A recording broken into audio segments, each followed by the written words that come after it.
Throughout previous units, I developed a broader range of skills which include lino printing, digital art via Photoshop, and 3D experimentations using clay, wire, and recycled materials.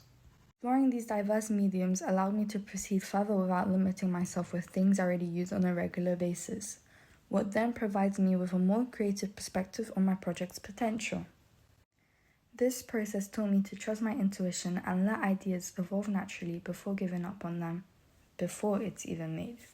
My research into the theme of celebration was through personal experiences and artist research of Francisco Palomares and Takashi Murakami, which significantly impacted my creative thinking. It helped me realize that celebration can take many forms, some far less obvious than others. For my final outcome, I chose to focus on aspects of celebration that hold a deeper meaning, a more personal meaning. I was drawn to the duality of the theme. While many celebrate, others suffer simultaneously.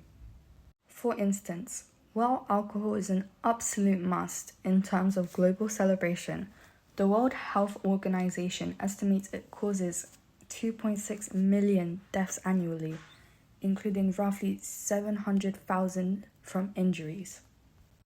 It is a substance people often prioritize without a second thought.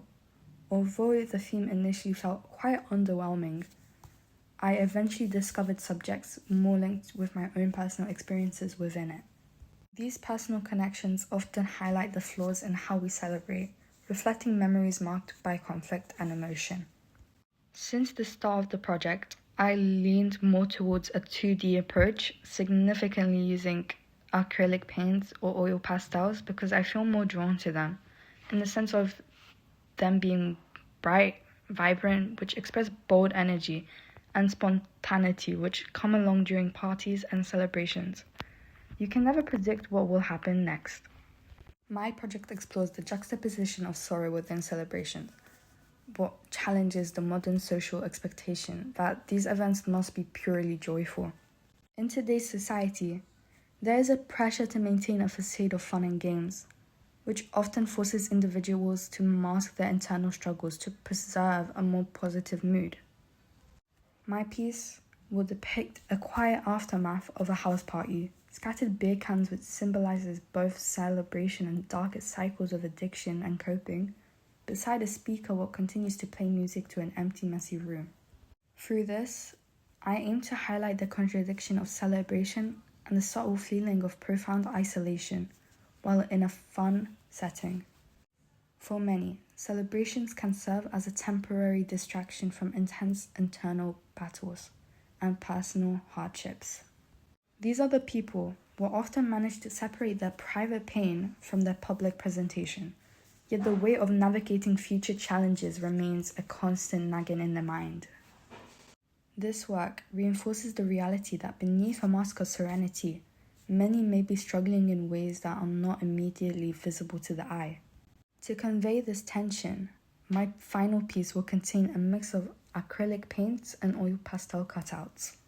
This layering technique creates depth, mirroring the psychological layers I chose to explore by using vibrant textures to represent the outwards joy that exists alongside the internal sorrows within. I plan to further develop my concepts by researching artists who explore visual narratives, reflecting the challenges and beauty of an ever-changing environment. My work will take inspiration from figures like Takashi Murakami and Francisco Palomares. Although the styles are completely different from one another, with one leaning into vibrant cartoonish surrealism and the other towards a more grounded realism, I do intend to bridge these two approaches in my own practice. My final outcome will be a realistic composition featuring pop-up or removable cartoonish elements. By detaching these layers to reveal the underlying reality, the viewer is forced to engage with contrasting perspectives on the world around them. I will evaluate my work through ongoing reflections, using each stage of the process to understand what works best for me and what needs improvement before moving forward. I will record my decisions and changes through personal reflections and peer feedback throughout the project. Success will be measured through key checkpoints in the process that will demonstrate progress and outcomes I feel confident and proud of.